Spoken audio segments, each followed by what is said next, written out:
This episode is brought to you by Shopify.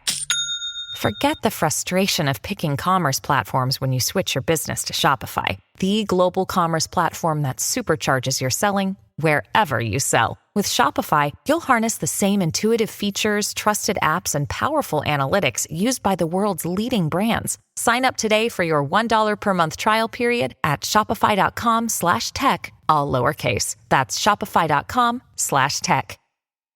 This series contains adult language and descriptions of graphic violence. Listener discretion is advised.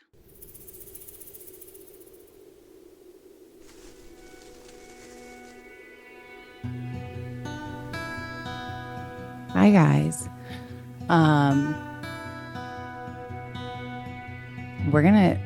don't know how this is gonna go. I am feeling like crap. I think I'm just fighting off I don't know what. Sore throat, just stuffy, like a cold maybe. Like I'm fine, but I just kind of feel crappy. But I promised a bonus episode. And so a bonus episode you shall have. So I had a bunch of, life things to chat about at the beginning of this episode. Since it's a bonus, I feel like this is when I'm allowed to just blabber on about my inner thoughts and ponderings and all of that. And I had a bunch. I've been trying to take notes like throughout the week when I think of something that's like, oh, that's weird, or this is fun, whatever, things that pop in or things that happen. But I'm just not feeling up to it. I'm just not feeling that like animated and, jovial. Is that the right word? Clearly, if you're watching this, I have, I decided to cut my hair by myself today because it was so unhealthy. It was annoying me. I think I talked about that on yesterday's episode. And I probably need to cut it a little more. I also don't really like short hair on myself, so this feels uncomfortable, but we're going to go with it. And, I'm in workout clothes, even though I didn't really work out. And just not looking my tip top and not feeling my tip top. But we're not going to focus on that because I do have a story that I have been looking forward to sharing. And I think for these bonus episodes, sometimes I'll have personal things to talk about and I'll do that. And sometimes I'll do mini crime stories. And I think that these mini crime stories, remember I was doing like Halloween themed ones around Halloween and Christmas ones around Christmas. And I think I'll stick with that. And also doing them from just not in the Southwest necessarily. So today it takes place in Michigan and it does take place on Valentine's Day. So I will save any personal, personal things for another day and share this. And I'm not going to lie, if I'm going to do my best to get through this, but if I feel like I'm like being like blah while telling the story, then I might stop because that's really not fair. Nobody wants to listen to somebody like telling a story like this when they feel crappy. So I'm going to go for it and we'll just see how it goes. I guess if you're listening to this, then it went okay and I published it. So let's keep our fingers crossed. I hope that you guys are all having a lovely Tuesday.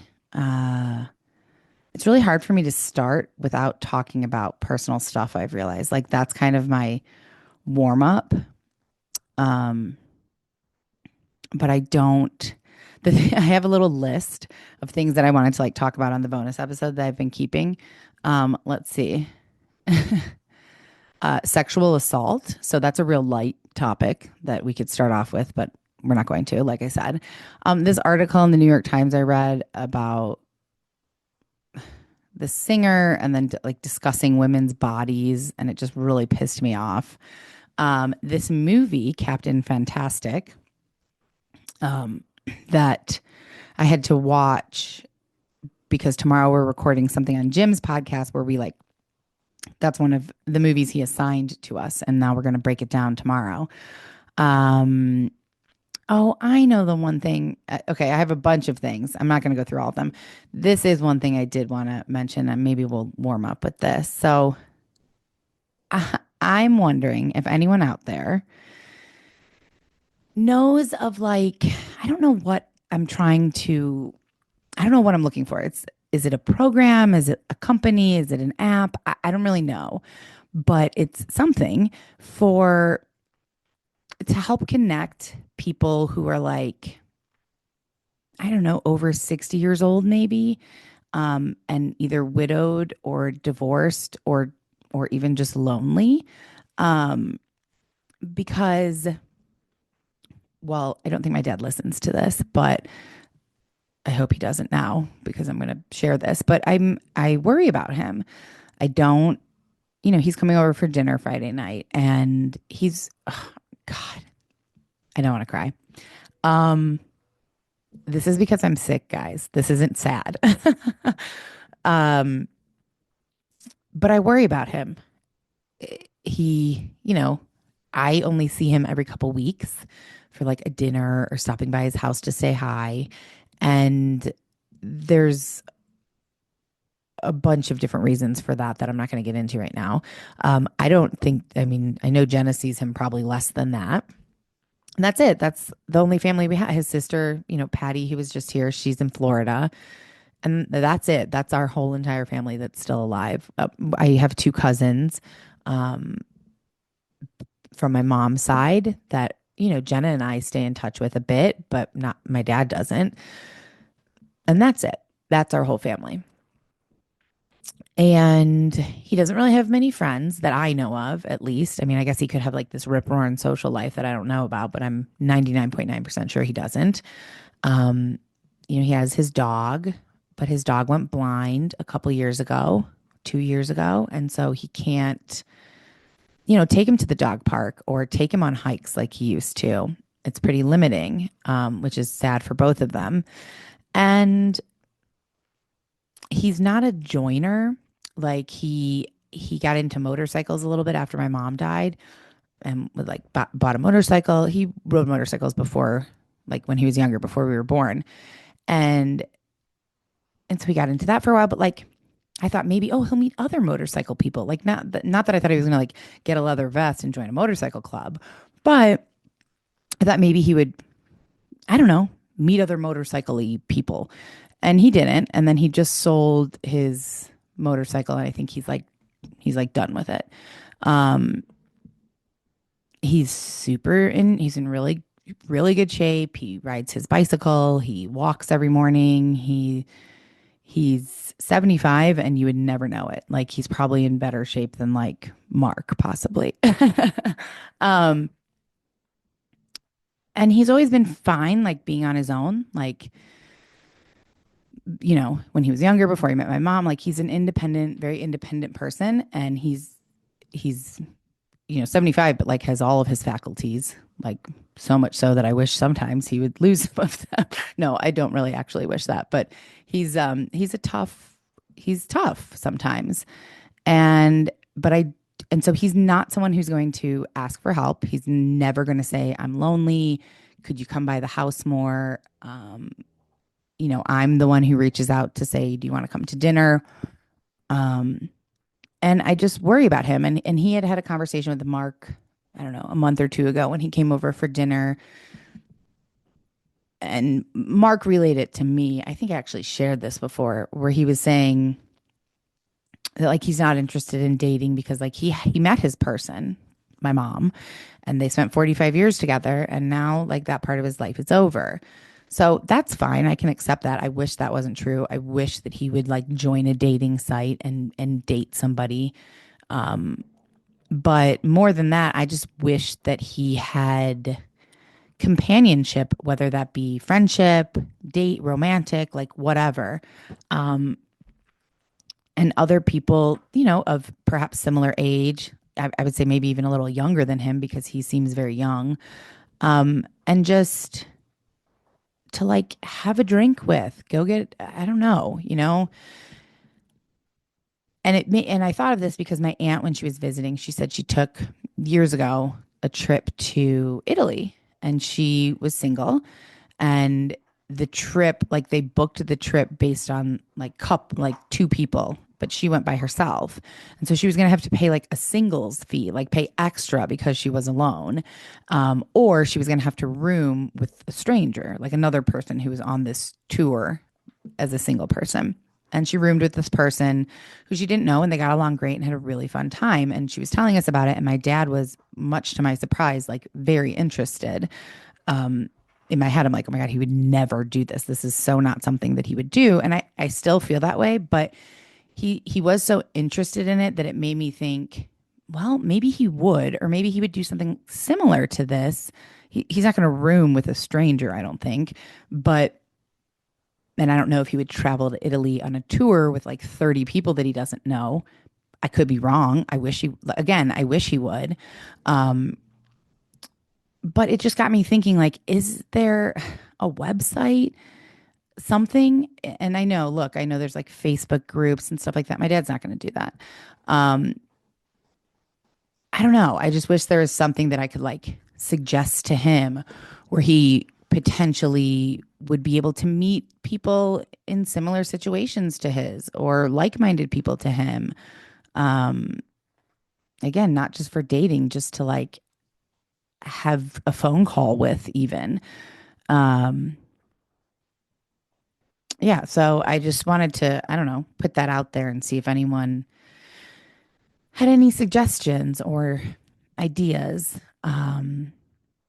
because I worry about him. So that's that's all. We're gonna really kicking off on a high note, guys, with a lot of happiness and joy here. um, okay, excuse me. So we are going to jump into this. It's supposed to be a mini crime story. I'd like to say that it's a mini crime story. It's really not. It took me just as long as the regular ones to research and write.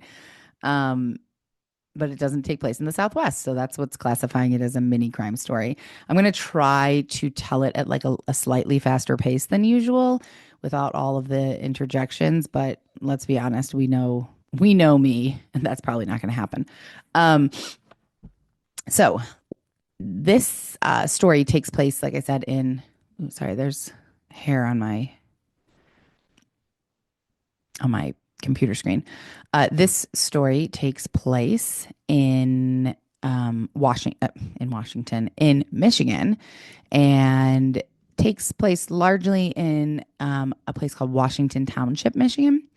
So this is about 30 miles north of downtown Detroit, about 30,000 people living there. Um, it's a wealthier place, from what I understand. Very family friendly, a blend of natural beauty and modern amenities. It's known for safe neighborhoods, lots of parks and trails, and a high quality of life for residents. It sounds like a kind of upper middle class suburb of Detroit. Um, it says the local government operates under a supervisor board system with elected officials overseeing township functions. The mission of Washington Township's government is to serve the interests of residents by providing and maintaining a secure environment that enhances the quality of life in the community. I mean, shouldn't that be every town or community? I feel like that sounds great. Sign me up.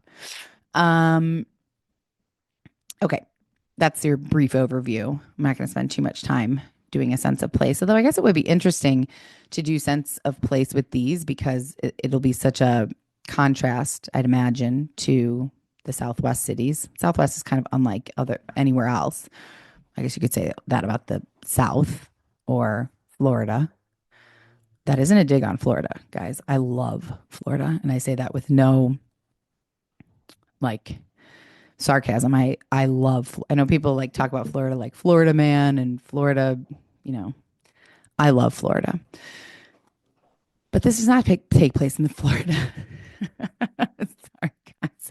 This takes place in Michigan. So here we go. We're going to talk about and meet Tara Grant. She's a successful 34-year-old wife and mother. She's thriving in a very high-powered six-figure career.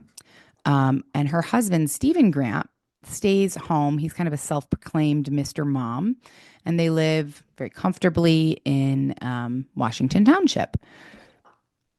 And the year that this takes place, I'm sorry, I feel like I always need to say that at the top. I believe this is 2016. Why don't I have the date here?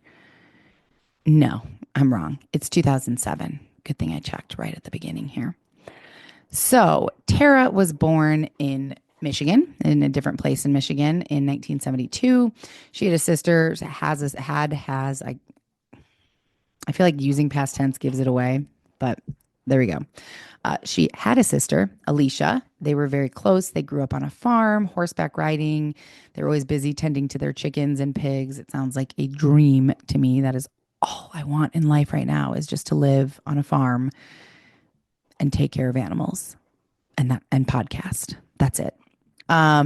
She was a real social butterfly growing up. She often got in trouble in school for talking too much. As she got older, she was heavily involved in school sports, varsity cheerleading, basketball, track. She played clarinet and band. She participated in 4-H shooting sports, where she received a shooting sports award for safety. She raised a variety of animals for the state fair and won grand champion honors with one of her hogs. She graduated from high school in 1990, attended Bay de Noc Community College in Escanaba before transferring to Michigan State University, where she earned a bachelor's degree in business administration in 1995. And she had a few different jobs before she started working for Washington Group International. It's a Boise based company with offices around the world. Um, and I'm sorry, I thought I had in here what exactly Washington Group International did because that was a big question I had while I was researching this. Um, an international construction and engineering firm. There we go. So we're gonna I'm gonna skip over some of this work stuff because it's more current. And we're gonna talk about when she met her future husband at the University of Michigan, Stephen. He attended the University of Michigan, but dropped out. He actually was working for a state senator named Jack Faxon. Stephen was Jack Faxon's aide. And before meeting Tara, Stephen was dating one of his first childhood friends, Dina Harding, and they were apparently inseparable. Like everyone was certain that they were going to get married and spend the rest of their lives together happily ever after. But they broke up in 1993. And when Tara and Stephen met, Tara was they clicked, they liked each other. Tara was really impressed with Stephen's kind of political connections and political wherewithal, I guess.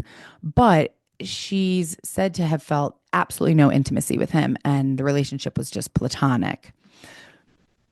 But while Tara was in school, she found out that her grandmother had passed away, and she had to fly home to Escanaba for the funeral or drive home. I think it was only a 4-hour drive, actually. And so she was at the funeral home right before the funeral. And a familiar but very unexpected face showed up, and that was Stephen Grant. He made 5-hour drive. He made the 5-hour drive. He was uninvited, but he wanted to like show his support for Tara. Obviously, he liked her. When he arrived at the funeral, Tara had a boyfriend at the time, and the boyfriend was at the funeral with Tara.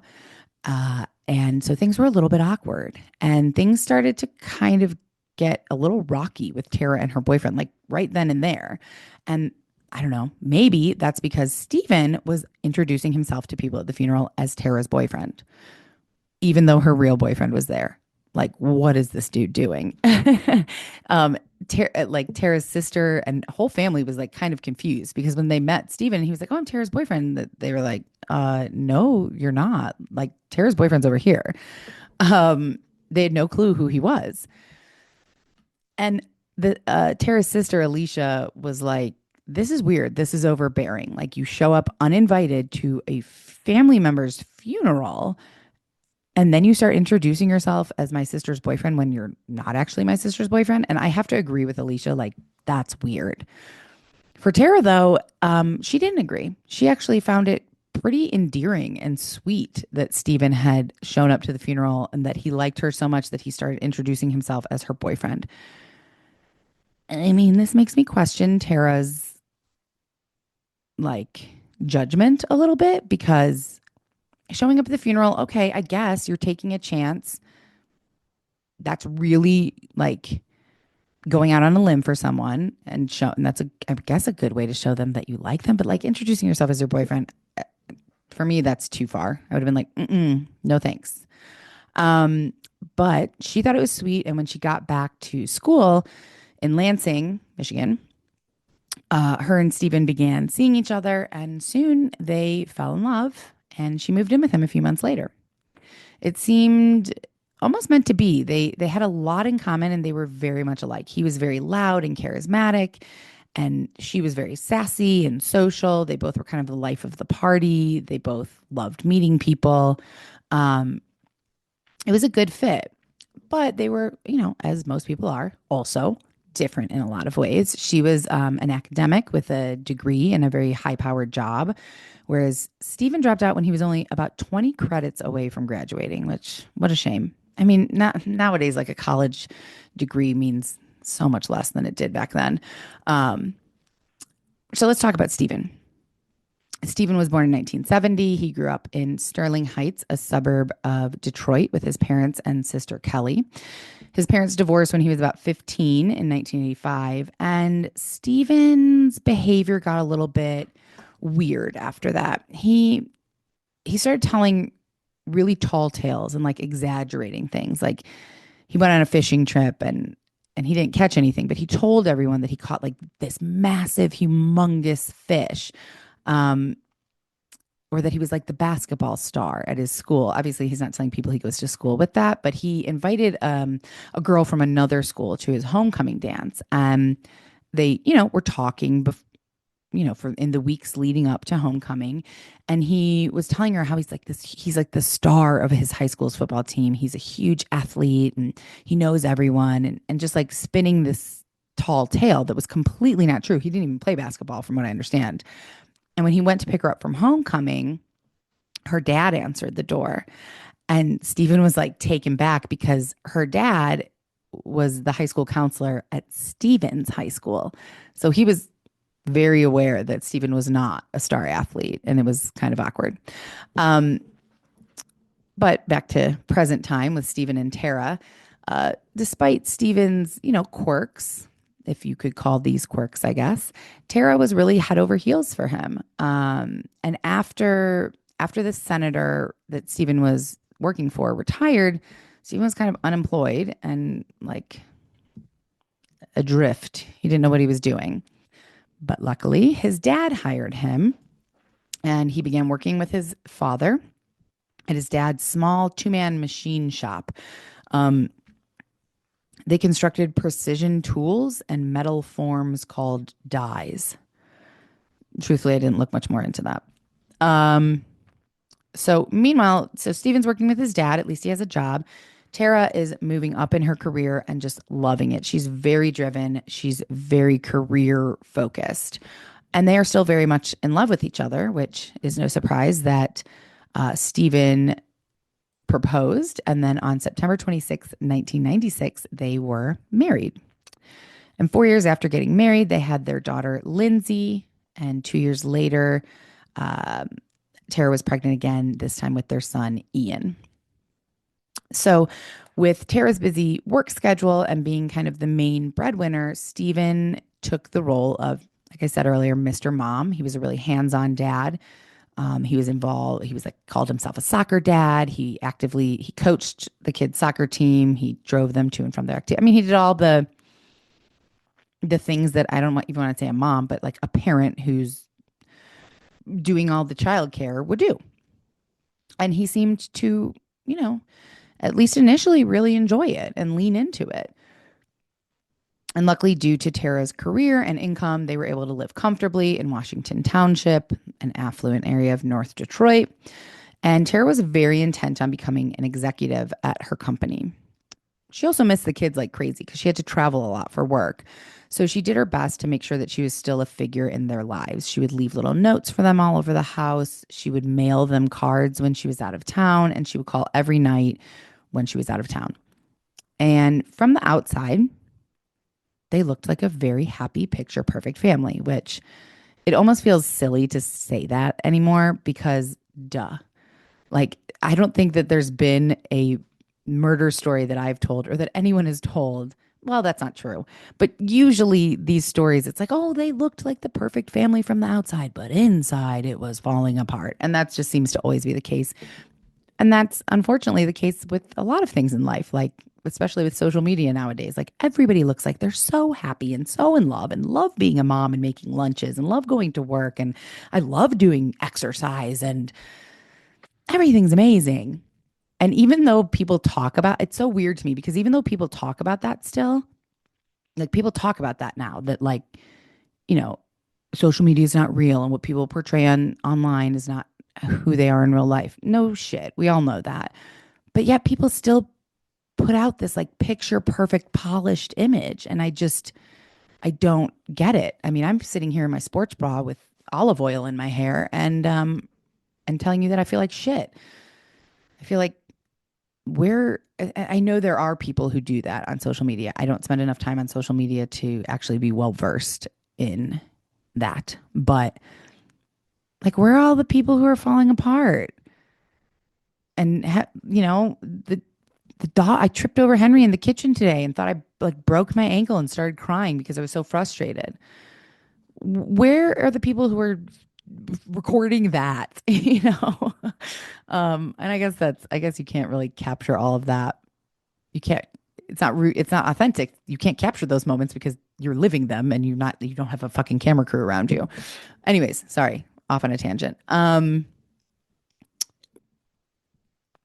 Okay. So they looked like the picture perfect family from the outside, don't they always? But in reality, Stephen began growing kind of resentful of Tara's success. Started to feel a bit emasculated, that he was the one cleaning the house, changing the diapers. So the kids were young at this point when Stephen is already starting to feel this way, which is so funny because as I was reading about this, I was like, oh my God, Mark would love this. Like I mean, we don't want kids, but if I was out working all day and making a bunch of money and he didn't have to worry about that and he could literally clean the house and cook dinner and take care of the dogs, it would be his dream come true. He would be thrilled about it. But not Mark, sorry, Stephen was not. Stephen began to complain to Tara when she was home that he couldn't handle it all by himself. It was too much. He couldn't keep up with the house and the kids and the activities. So Tara said, well, let's put the kids in daycare. Like, no problem. We can afford it. And he was like, no, that won't be enough help. Which in my mind, I'm like, what do you mean that won't be enough help? They're in daycare. They're not home all day. You can do whatever you want. Whatever. He kept insisting that he needed a nanny. And not just a nanny, but an au pair. And I know we talked about like the Venezuelan au pair, um, like a recent news story. I think I talked about. I did that one. I think I did that one with Jackie, actually, perhaps. Au pair is just a more involved nanny, essentially. A nanny, like I was a nanny for years when I was in school in Flagstaff. And like I was there during the day on the days that I didn't have class all day from like 9 to 5 or 8 to 6 or whatever. But I went home and I didn't go on family vacations with them and things like that. Sorry, hold on one second. Brandon is calling and I'm going to say recording. Okay. See, I should like have my phone in the other room and not have it turned on, but real life here. Uh, so he wanted an au pair and Stephen was in charge of picking the au pair. If you can't tell from the sound of my voice, I don't like this already. Like, I'll be completely honest. I'm admittedly can be a very jealous person. If I have children and I'm working, and Mark says, I need to hire an au pair. Okay, I'm picking that au pair. And they will be a man or a 65-year-old woman that is not hot. And I say that because 65 is like 50 years old now, and there are so many hot 65-year-olds. So it would be, a grandmotherly figure or a man. But Tara is either not a jealous person or much more, I don't know, has much more faith in the male race than I do. And her husband, I guess. Um, and so she said, fine, yeah, go ahead, you pick the au pair. This was actually not that out of the ordinary for them. Apparently, Stephen was, even though Tara was making the money and Tara was the one working and traveling, Stephen kind of was in charge. Um, he would decide like where they were going out to eat or what they were eating for dinner or where they were going on vacation or what they were going to do on a weekend. Like he was the one who would make the plans. And Tara was a pretty non-confrontational person and she has this high-powered career. So at home, she was kind of like, okay, yeah, cool. You make the decisions. That's fine. Um, and that's sometimes even a nice thing. Like, I don't want to make all the decisions. I like it when Mark's like, oh, we're having this for dinner. Okay, great. Then I don't have to think about it. That's wonderful. Um, but to a lot of their friends, it didn't feel like a nice thing. Like it felt more like a controlling, overbearing thing. And Stephen wasn't exactly quiet about the fact that he didn't like how much Tara was traveling. Um, Apparently, he complained to anyone who would listen. And his favorite place to go, his like local watering hole, was Buffalo Wild Wings, apparently. And he went there a lot during the day, in the evening, really whenever he could. And he tended to get a little bit tipsy or tipsy plus. Um, and then he would go on rants about Tara and how all the things he didn't like about her. And then he kind of fell into that thing that he did when he was younger, like telling tall tales. So he would tell them, like, he told, whatever server he had, he would like talk their ear off, or the bartender. They all knew him there. And he, told one of them, like, oh, I'm a covert agent and I was hired by a company to spy on people, including my wife. Like, what? He told the servers a lot of tall tales. He told them that he kept hiring all these au pairs, but they never lasted because they kept falling in love with him. So he had to keep letting them go. Um, and it's no surprise that Stephen, as he's hiring these au pairs and then letting them go, he's not hiring them based on their child rearing or house cleaning skills. He's hiring them based on who's the most attractive. Uh, on YouTube, I actually heard a story that he told the servers one night. He said that he was in his backyard and the au pair that he currently had living at their house was upstairs in the bedroom and turned on her light in the bedroom. So it was, he could perfectly see her in the window. And she stood there in front of the window, like looking down at him, naked and performing for him on herself. Hopefully that's clear. I don't know what I'm allowed to say on YouTube or not. Um, Again, probably a tall tale. He was It wasn't that they kept falling in love with him though. It turned out that he was actually just really mean and really hard on the au pairs. And so he had 7 different au pairs in 5 years, which is a lot because usually when you hire an au pair, assuming they work out and they do a decent job, they'll stay with the family. Au pairs can stay with if they become part of the family. They stay with the family for a really long time. That was a lot of au pairs. And in August 2006, which is, right before right around when our story takes place, a new au pair was placed in the Grant home. Her name was Verena. She was 19 years old and she was from Germany. So also right around this time, Tara is working Monday through Friday in Puerto Rico. So she flies out Monday morning or Sunday night and then flies back home to Michigan, Friday evening. And Stephen became obsessed with the idea that Tara is having an affair with her boss, Lou. He even installed some kind of keystroke device on her computer so that he could log in to all of her accounts and read her emails. And there was nothing too crazy in the emails, but you know, you could read something, you could read a text message, you could read an email, and it could seem if you if you're framing it as being illicit or, you know, scandalous, then you may read it as being more illicit or scandalous than it actually is. And that's kind of what he was doing. I have to lower my seat a little bit, guys. Hold on. Okay. Um, so while he's accusing Tara and believing that Tara's having this like illicit affair with her boss, and I mean nobody knows for sure, but I don't believe she was. He's aggressively hitting on the au pair and also sending his ex-girlfriend Dina, remember that he dated for so long. He's reaching out to her, sending her very sexually explicit texts. Um, the au pair, Verena, he would tell her sexually inappropriate jokes. And this is, sorry guys, any men who are listening, but women,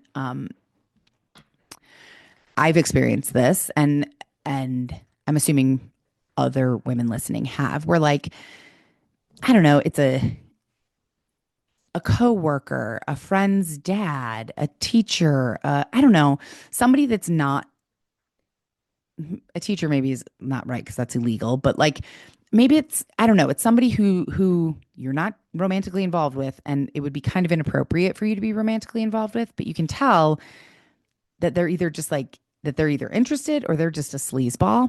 So the like I don't know how to explain it correctly, but like they tell sexually inappropriate jokes. And so they're not talking about you or your body parts or anything specifically, but it's kind of like they're feeling you out almost to see like are they okay with this? Do they think this is funny? Like are they and maybe that means they're interested in me. I don't know. If this has happened to you, because I know it's happened to me, maybe you can send me a message or something and explain it better. And then I can explain it again on the podcast. Um, but he offered to rub her feet. He would tell her all these sexually inappropriate jokes. And like in the beginning, she was really like, no, dude, like, no, thank you. But he kind of, began chipping away at her resolve. Like seemed very resolute in the beginning, like, I'm not going to cross that line. And then as time went on and he's, poking away at her and keeps kind of getting closer and closer to crossing the line, and he's wearing her down. And she's very isolated, an au pair, unless you have other au pair friends. She's in a foreign country. She's living with this family. She spends all of her time with the kids and the dad. The mom's never really around. Tara's not around. So then at a certain point, she believes that she's falling for him. And he called her into his room one night and he said, Verena, come here, come here. And she opened the door, walked in, and he's standing in front of the door with his pants around his ankles and just, naked from the waist down. I don't know exactly what happened after that, but I do know that finally in the first week in February 2007, they did cross that line and sleep together while Tara was away. And so Verena, after that happened, she's like, I'm going to go away for the weekend with my friends because she knew that Tara would be back that Friday night, February 9th. And she was like, this is going to be really uncomfortable, which it probably would. So she didn't end up going away for the weekend, but she went out to the bar on Friday with her friends. Apparently, Steven is texting her constantly, saying like, let me know when you're back home so that I can come give you a kiss goodnight. But like Tara would be home by the time Verena got home. So Steven's talking about like sneaking out of his room and bed with Tara, sneaking into Verena's room to like give her a goodnight kiss. And she's like, no, this is so inappropriate. So she does not text him. She comes home and she sneaks upstairs and she hears Steven start yelling, what are you doing here? And she like freezes and he comes over to the stairs and he sees that it's Verena and he starts crying and telling Verena, well, Tara came home, from being out of town. I was talking to her about how she's traveling too much and I don't like it. And then she told me she has to leave on Sunday and instead of Monday this weekend. And I just like lost it and we got in a fight. And then she just left the house. So to recap, on February 9th, Friday, Tara flies home to spend like this is essentially Valentine's Day weekend with her husband and kids. Now, we don't know exactly how that weekend went, except for that we know Stephen and Tara had a fight and she left the house, supposedly. We don't know much more than that because on February 14th, Valentine's Day, Stephen called the Macomb County Sheriff's Office to report that his wife, Tara, was missing and that she had been missing for 5 days.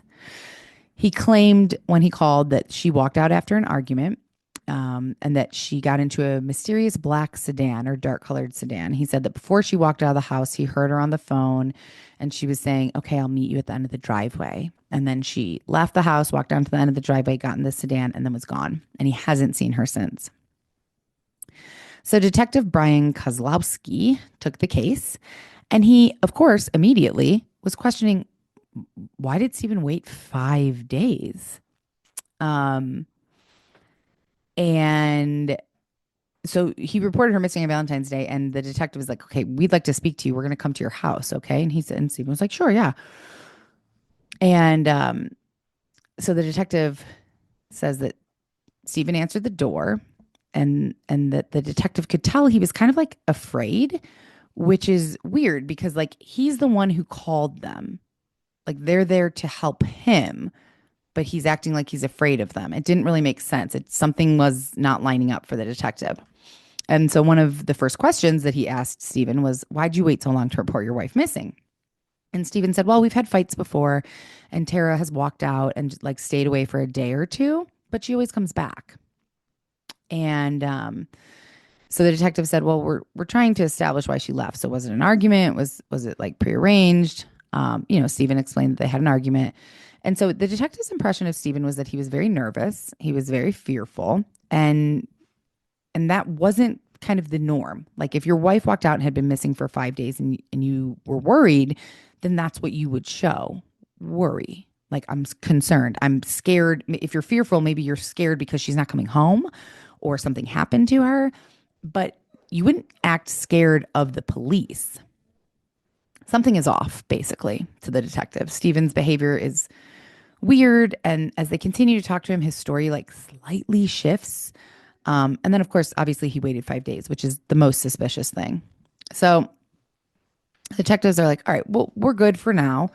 Like, would you come down to the sheriff's office tomorrow and take a lie detector test and just talk to us more?" And he was like, "Yeah, of course." And before the detective left, Stephen went up to him and said, Do you think I'm gonna be in trouble for any of this?" And the detective was like, "Trouble? Meaning what, Steve?" And he said, I didn't have anything to do with this." And that's when he like finally started to show emotion. He put his hands over his mouth and he started to cry. It still felt a little insincere. And the detective was like, I don't know. Like he just wasn't buying it. Things just feel off. They feel weird. Well, the media frenzy begins pretty quickly. And Stephen is not missing a single opportunity to talk to the camera, to the media, to the reporters. Um, right away, basically. And the day after reporting Tara missing, so on the 15th, Stephen was stopped by police and arrested for driving with a suspended license. And he immediately accused police of using this traffic arrest as an excuse to take him into custody and question him further about Tara's disappearance. Police, of course, denied this, but Stephen is telling the media that this was what happened. And according to Stephen's attorney, they held him for 6 hours and did question him. Police deny, it's a he said, she said at this point. Um, and then his behavior continues to get weird. He's kind of talking badly about Tara to the media, like all these media reporters that he's talking to. He like loosely suggested she might have been having an affair and just walked out on her family. He's also accusing the authorities of harassing him. Um, And so all of this is not looking like detectives are definitely looking at Stephen. They were looking at him from the second he called, obviously, because it had been 5 days. And then what really is concerning is that, he said she left, got in a car and left on that night and was gone for 5 days. But in those 5 days, she hadn't used her cell phone, laptop, credit cards, hadn't contacted any family, any friends, nothing. Like there was no sign of her. Her trail went cold. No digital footprint, no actual footprint, no nothing.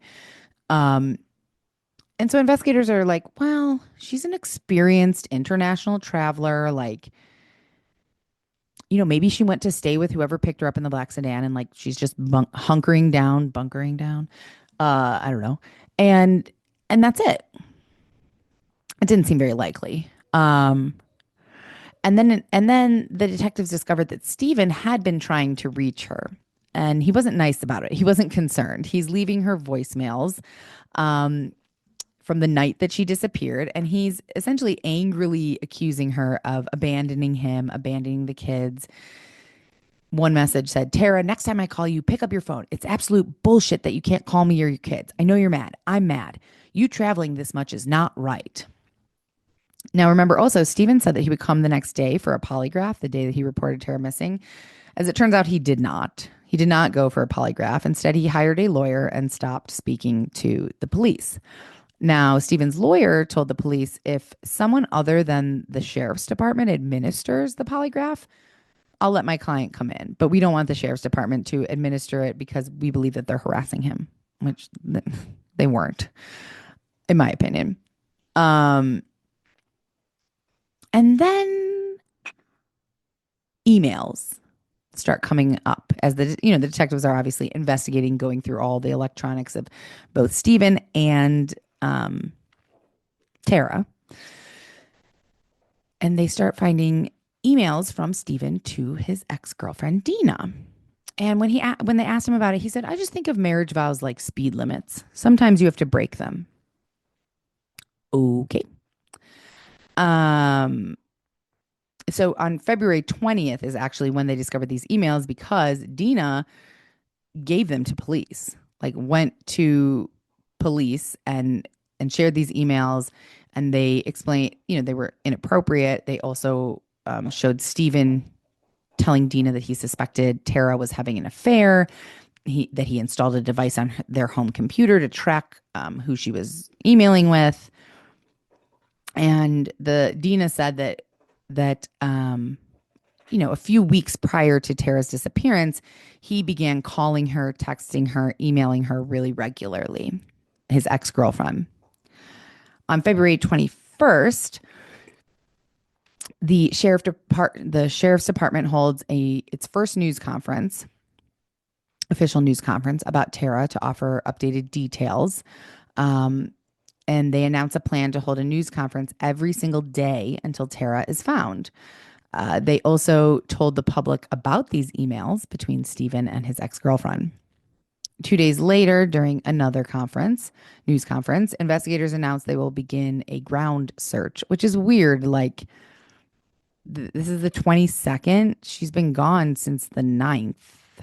Why have we not started a ground search? But nonetheless, they were going to do a ground search. And,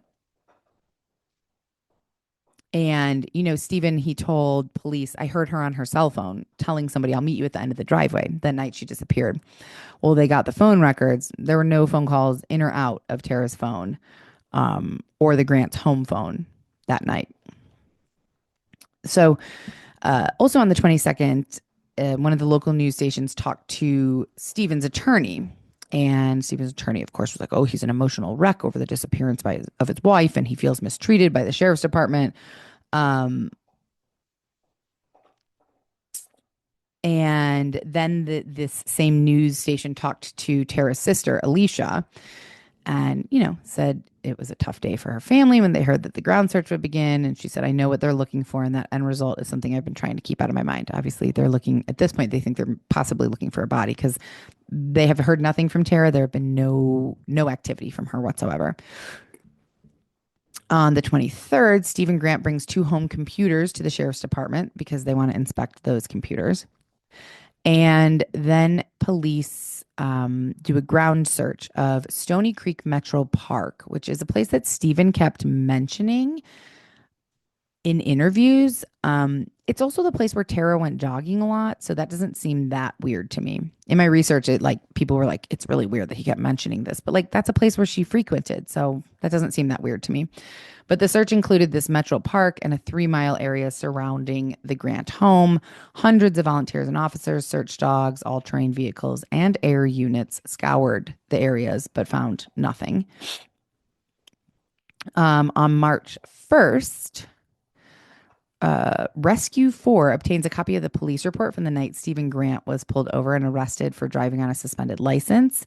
And in the police report, it states that 2 envelopes of money were discovered in Stephen's car with a total of $4,000 inside. The other searches were conducted near Escanaba, where Tara's family has a cabin. They decided to look there because maybe she like went to their cabin to get some time alone. And they wanted to see if there was any evidence of foul play.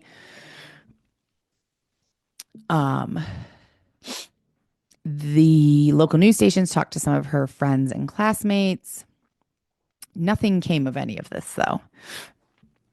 And then 4 days later, a woman named Sheila Werner found a Ziploc bag at that Stony Creek Park, I believe, which is weird because they did a ground search. So I'll be totally honest.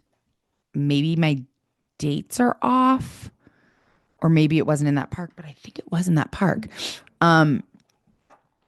She found a Ziploc bag. It contained metal shavings and those metal shavings matched the machine shop where Stephen worked. And this was enough to get a search warrant for Stephen's home. So, but she spotted a gallon-sized Ziploc bag. So I'm going to give you a little more detail here. Yes, there were metal shavings in that, but what she noticed wasn't the metal shavings. There was snow on the ground. It's the first week in March. It's cold in Michigan. She noticed this bag because there's something red. There's blood in the bag. And so she called the police because she was certain that there was blood in the Ziploc bag. They tested the Ziploc bag. Metal shavings matched where, Stephen worked at his dad's shop. And so they were able to get a search warrant for the home. So on March 2nd, the police executed that search warrant at their home and at the business where Stephen worked. Stephen opened the door, let the deputies in, and then he left with his sister. I also saw some articles that said he walked his dog. He took his dog on a walk and walked away from the home. But most of them said that he got into some type of truck with his sister and drove away. So he's not there while they're searching the home now. And they search the home and then they go to search the garage. And in the garage, they find a green plastic storage bin with black garbage bag inside. And when they open that garbage bag, it is a female torso. So now they are, of course, they have to make sure that this is Tara, but they are assuming that this is part of Tara's body. And this has now become a murder case. And they immediately gained an open murder arrest warrant for Stephen Grant, who has fled. He's gone. And so now a manhunt ensues to try and find him. The sheriff announced that he will be seeking murder charges against Stephen. Investigators said that, they're trying to find him. So there's a manhunt. They're searching for him. They can't find him. And then they get his cell phone records or are tracing his cell phone. And he made a call to his sister to check in on the kids. Apparently he left the kids with his sister. And the call was traced to Wilderness State Park in northern Michigan. So 2 days later, they finally track him down 225 miles away in Wilderness State Park at 6:50 a.m. He is hiding under a tree, wearing only a shirt, slacks, and socks, and it is 14 degrees out. So he is currently suffering from frostbite and hypothermia because we can assume he's been out there in the cold for probably 2 days without proper attire. Although I'm not quite sure why. Like they're coming, I don't, grab a jacket, bro. Weren't you wearing shoes when you left your house? I don't know. It seems really weird. Um, he's airlifted to Northern Michigan Hospital, treated for frostbite and hypothermia. And then investigators and canine dogs find the additional remains of Tara in and around Stony Creek Park, which is weird to me. And I didn't notice this when I was first researching because, when I'm researching and writing it, it's piecemeal. It doesn't like all come together until the end. And so I know they had like a ground search in that park. It seems odd to me that they wouldn't have found this then. Um, Never mind. I remember. I remember. Sorry. Ignore my little confusion with my own writing there. Um, so they find the rest of her remains in the park, and Stephen's attorney, he steps aside. He's no longer his attorney, and he states, Erica, oh my God. No, I'm not going to be able to say it right now. And I refuse to pronounce stating just differences. They have differences. He can't be his lawyer anymore. Sorry, guys. The sickness is like creeping into my nose and head, but I'm so close to finishing this. I'm going to finish. So on March 5th, Stephen confesses to police that he did kill and dismember his wife, Tara Lynn Grant. No shit. In the hospital. So he gives this confession in the hospital. And then when he's released from the hospital, he's returned to Macomb County and is arraigned. And then he gives this like 3 hour, really long confession. I did read that he did it in the hospital and again in the police station, but probably he had to do both. So according to Stephen, Tara got home from her business trip and an argument erupted, just like he told Verena. Except what he didn't tell Verena was that when Tara, like they were fighting, Tara decided to walk away, and Stephen grabbed her wrist to stop her from walking away, and she turned around and slapped him, and he hit her and knocked her to the floor. He hit her so hard she fell to the floor. And she said to him that she's going to call the police and he's going to go to jail for hitting her. And that he would lose custody of the kids. So he began choking her with a piece of clothing, apparently, and then he covered her face with a gray colored shirt or a pair of underwear. And she's choking, and instead of realizing that he's killing her, he just pressed harder.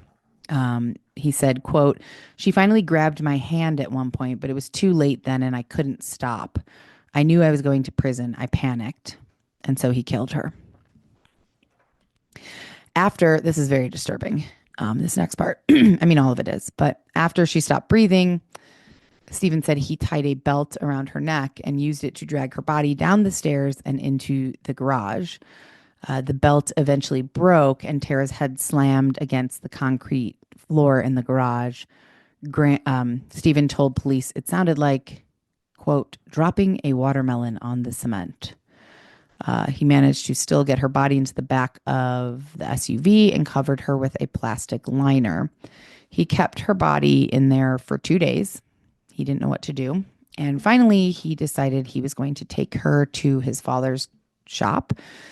And he tried to dismember her with a tree saw, but it was too difficult. So he told police that he broke 2 bandsaw blades into large pieces, wrapped a rag around one end, and then used them to cut the body into pieces. He said it was difficult, so he was drinking whiskey, and he was so distraught that he threw up.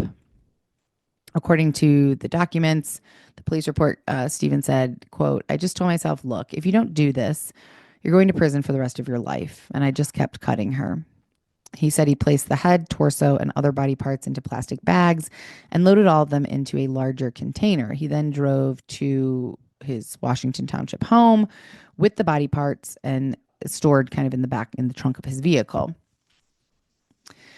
He then used his children's red plastic sled to carry the different body parts in bags into the woods, where he scattered them and buried them in the snow. But a few days later, when police announced that they were going to be searching the park, he retrieved the torso and as many other body parts as he could remember where they were, and stored them in his garage, which is why they didn't find it when they searched the park the first time. I don't know. I still feel like once you've seen that bag that woman found, like, I don't know. Either way, prosecution is seeking first-degree murder and want life in prison. But the defense argued that there was no premeditation. It was just a fight that got out of hand. And the jury kind of agreed. So they gave him second-degree murder. They couldn't unanimously agree that he premeditated her murder. And he was sentenced to 50 to 80 years in prison. Now, I only saw this in one place, so I don't know that it's true. But years later, I have some information about the kids because they're adult. Well, they're adults now. Apparently, in some interview, and again, this I only saw this in one article, so this may not be true. If it is, it's terrible. But years later, Tara's daughter revealed that she and her brother saw the entire thing. Can't imagine him. And I did try to look for more to corroborate that. I couldn't find anything.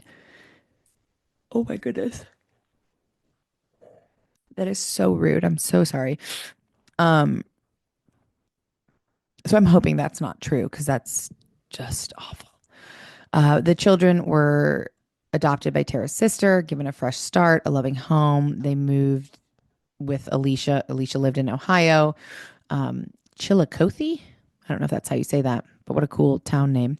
And so they lived with Lindsay and Ian, lived with their aunt and their cousins, Alex and Peyton, Alicia's kids.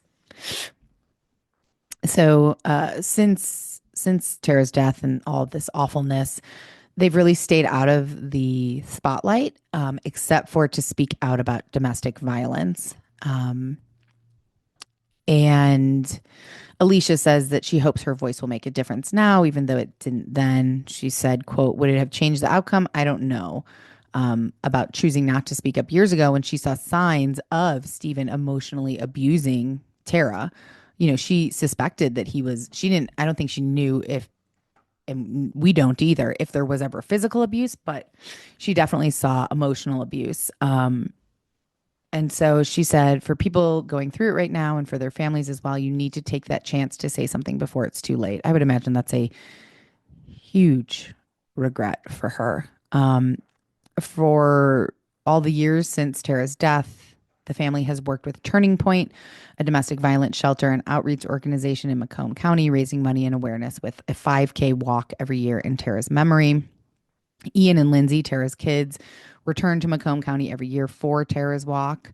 Ian said, if I can change just one person's life, that would make all of this totally worthwhile.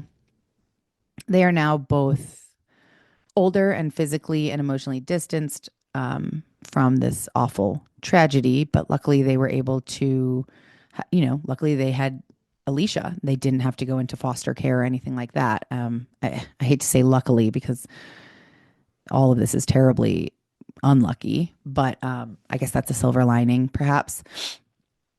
Lindsay, now unfortunately I don't remember I think this article is from within the past few years and Lindsay was 21. So that would make sense, I guess. She was a student at Ohio State University studying pediatric psychology.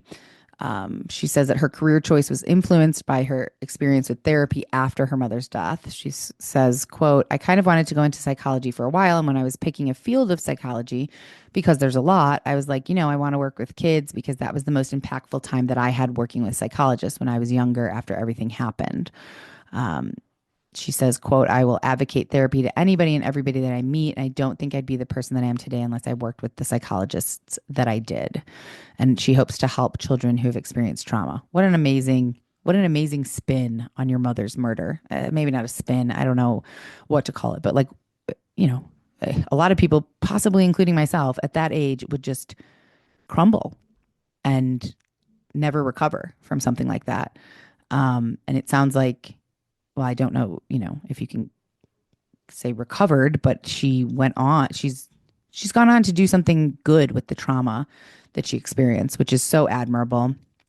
And her brother Ian was a college freshman at the time of this article in Wisconsin. Um, he says coming back to town kind of rehashes some stuff from when I was younger, but at the same time, it's like, yeah, I know it's like personally a little bit harder for myself, but at the same time, if I have to go through a little bit of pain just to help a lot of people, I'm 1,000% willing to do that. He says that he has bits and pieces, but not a total memory. He was only 4 when this happened.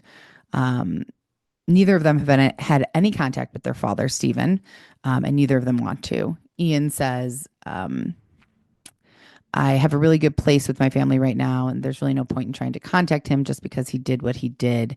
And at that point, it's just out of my life. Lindsay feels the same way. She says, I don't think I will ever need to talk to him. If I ever chose to do it, it'll be because I wanted to. For a long time, I felt like I needed to speak to him to have closure, but I think that I created closure for myself. I recognize that everything happens for a reason, and I live by that every single day. And so I don't need him for the closure that I got, which is like really, I mean, I have friends who are like, my age who are like, no, I have to talk to him one more time. Not their murderous husband, but like a ex-boyfriend or a guy who did them wrong, you know, and like, no, I need closure. I've talked to him one more time. It's like, no, you don't. Make the closure for yourself. Like, you don't need to talk to him. I do think that there are some situations, of course, where closure is obviously necessary or helpful if you can get it. But I think that's a very enlightened viewpoint that she created her own closure. And as far as Stephen, he's still rotting away in prison. So this case, I I hesitate to say this because I'm sure that I'm wrong, but this case is an example, and domestic violence is, I rarely say this, okay? I rarely say like we're trying to bring awareness. We're trying to bring awareness to the victims because that's not how this podcast started, and that would be inauthentic and not true. So I did not start this podcast out of the goodness of my heart trying to help people who have been the victims of crimes. That's just the truth. If it does bring awareness, or it does, um, the unsolved cases, if possibly that somebody hears it and remembers something, anything like that, of course, amazing. That's great. That was not the goal with starting this. And that feels bad to say that, but it wasn't. It just wasn't. Of course, I hope that that happens. But I will say that I'm not sure how much good comes from me like retelling a murder story that has been solved and the person has been put away in jail. Honestly, that probably just brings pain to the family if they ever hear it, which makes me feel like an asshole. But again, like I said yesterday, not enough of an asshole to not keep doing this, I guess. But when it comes to domestic violence, that is something that is um without going into detail, that's something that has touched my life and many people's lives. And I am always hoping and wanting to bring awareness about that. I don't even know how to talk about it properly, let alone bring awareness to it. But this is a horrifying example of domestic violence escalating to murder, which it does more than probably anyone would like to think about. But I just want to highlight that in the show notes for every show, we have, phone numbers, in case someone is in an abusive relationship or needs help. It seems silly to say that because like Google, but you never know. Maybe somebody listening to one of these is reminded of something and immediately needs help, and there's the phone numbers. Okay. Indiana's very upset by my recording. for this long. I don't even think it's been that long. Anyways, my thoughts and prayers go out to Tara's family, her sister, her kids.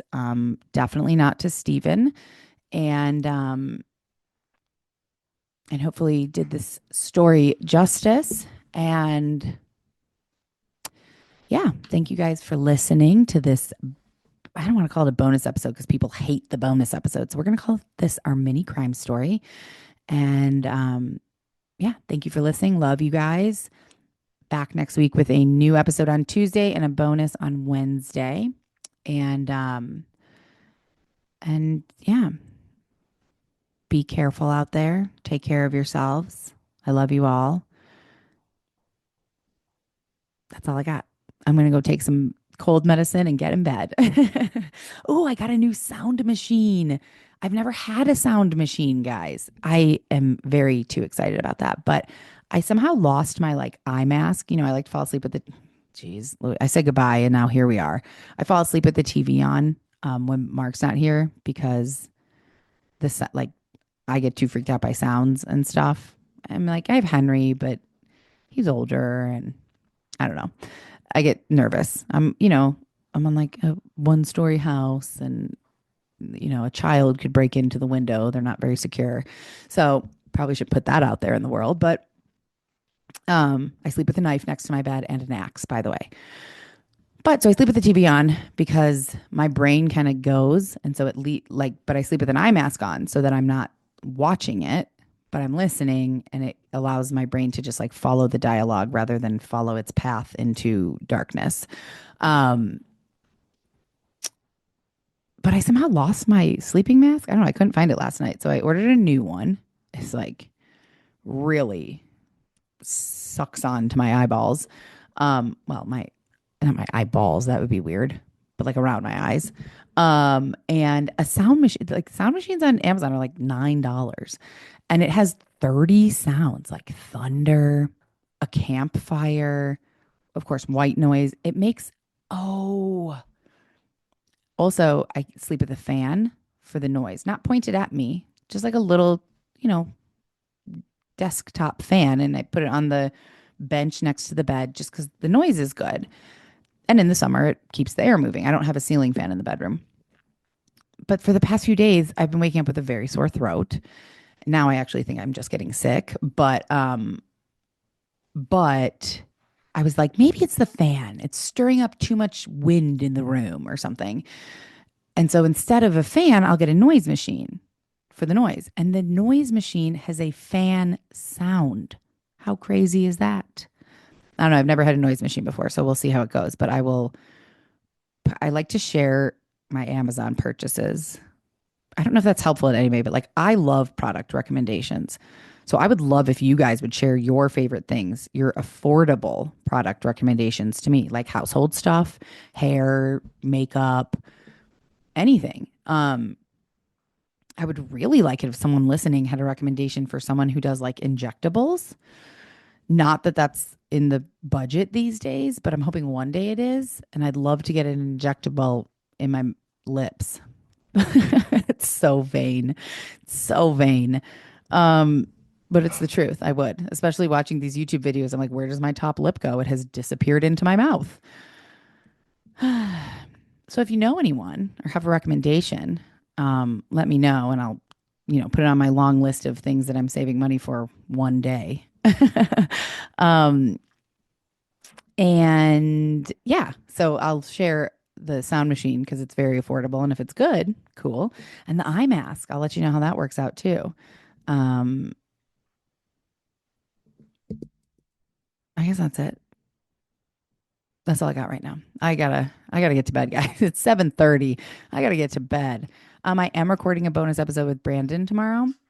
So if you listen to his podcast, the new season of his podcast, season 4, it's all about the Night Stalker. The whole season is, and I really am enjoying it. And then you can listen to the bonus episodes with me and Brandon. And I'm also going to record on Jim's podcast tomorrow talking about Captain Fantastic. Now, that won't be out this week. I don't think that'll be out for a few weeks, but I don't know. Like if you can't get enough of me here, Ay, ay, ay. Just, I'm kidding. That was a joke. Okay, that's it. I'm out of here. Love you guys so much.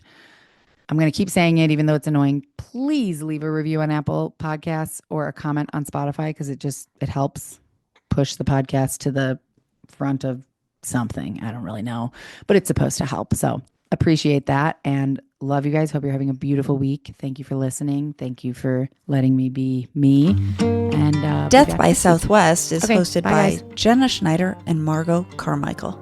Executive produced by Margot Carmichael. Produced by Jenna Schneider. Audio editing and sound design by Margot Carmichael. Music by Soundstripe. And a special thanks to Edward R. Murrow for letting us borrow his famous sign-off phrase, good night and good luck.